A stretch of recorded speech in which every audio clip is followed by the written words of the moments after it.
Okay, today's video is on calorie counting.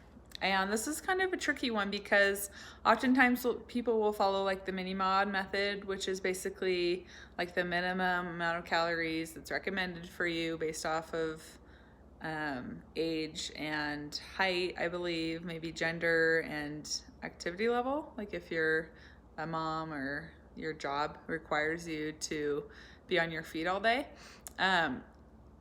If you're following something like that, well, yeah, you have to count calories, right? And the thing that I tell people, if they're trying to stop counting calories, but they're following a program like that or a recommendation like that, or perhaps, maybe they do work with a dietitian and they've given them a meal plan, to be able to, and all of this is just for very beginning stages of recovery. I always recommend people get off of that as fast as they possibly can. But if it means you going from heavily restricting to at least getting a little bit of nourishment in, then fine, it's a baby step, but it's not something that you hold on to forever. But with calorie counting, the thing that I recommend to my clients that seems to usually really help with this, like obsessive compulsive behavior of constantly counting everything that you put into your mouth. I have a few tips on this. One, and the thing I find most helpful, and the thing that helped me the most in my recovery was I did start doing when I started, I looked at the mini mod thing, was like, okay, like this seems so hard to be able to get to. I can't believe how high this number is.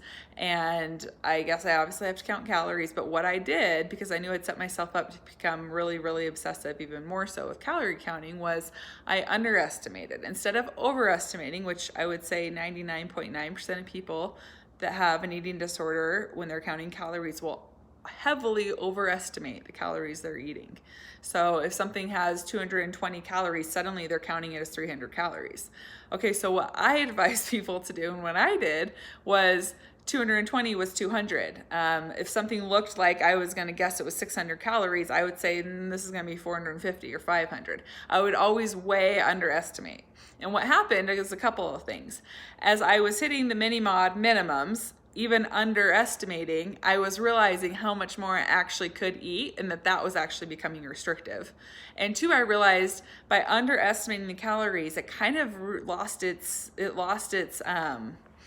importance to me, because I thought, okay, like I'm not even counting all that I'm actually eating, and yet I'm still so hungry. What is the point of counting calories? Like, what is the point?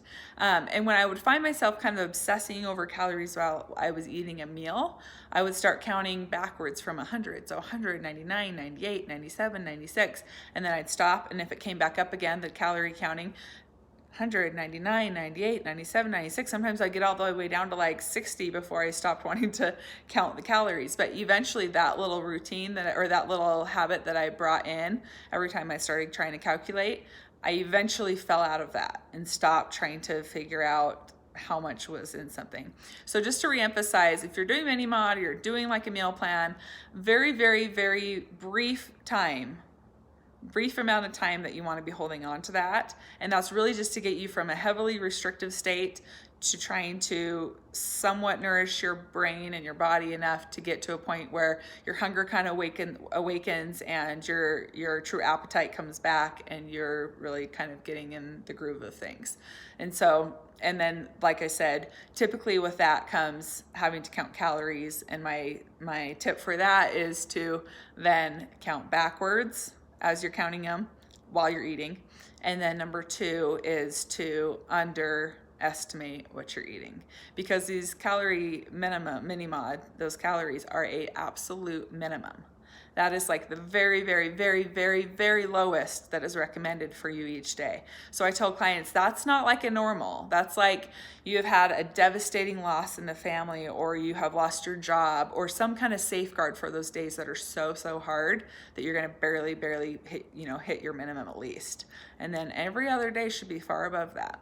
And just to emphasize one more time, just a crutch, just a very short moment of time at the beginning of your recovery, that sometimes that's a good little stepping stone to get to allowing yourself to fully honor your extreme hunger, but is not to keep you stuck in that forever, because that is not full recovery. Full recovery is eating unrestrictedly, and that does not include meal plans. That does not include counting calories. That does not include mini mod numbers. It doesn't include any of that. eating unrestrictedly is for life. It's not just in recovery. And so we want to practice that now. So anyways, hope those tips help.